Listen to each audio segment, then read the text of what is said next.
कर्जत तालुक्यात अनेक ठिकाणी रस्त्यांची कामं सुरू करण्यात आली आहेत. त्यातच नेरळ, पिंपळोली, आतरण, गुडवन, सुगवे या मार्गावरती आंतरट ते पिंपळोली यामध्ये बांधण्यात आलेले ब्रिज, टाकण्यात आलेल्या मोऱ्या, साईड पट्टी यांच्यावरती अनेक दिवसांपासून कामं चालू आहेत. या कामाला सिमेंट कॉन्क्रीटने भरलं जातंय, परंतु त्यावरती कुठल्याही प्रकारे पाणी मारलं जात नाही. कॉन्क्रीटच्या कामांना पाणी नसेल तर त्याचा दर्जा वाढणार नाही व त्याचे मजबूतीकरण होत नाही. हे ठेकेदारांना माहिती असून ठेकेदार तिथे कुठल्याही प्रकारे पाणी मारण्याचे नियोजन करत नाहीत.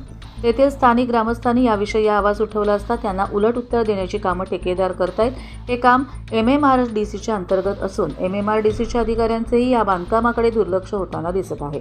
अधिकाऱ्यांना या कामाची चौकशी करण्यासाठी किंवा हे काम चालू असताना पाणी मारत नाही यासाठी फोन केले असता अधिकारी कुठल्याही प्रकारे फोन उचलण्याचे काम करत नाही.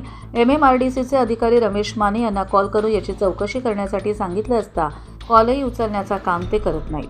या कामासाठी 2 इंजिनियर असून इंजिनियर आनंद आणि शक्ती या दोघांना विचारणा केली असता पाणी का मारत नाहीत तर ते उलट उत्तर देण्याचे काम करतायत.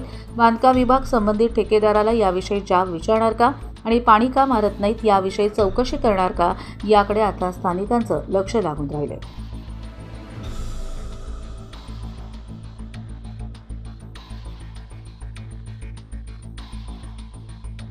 कर्जत लाईव्हसाठी रामदास माळी, कशेळे.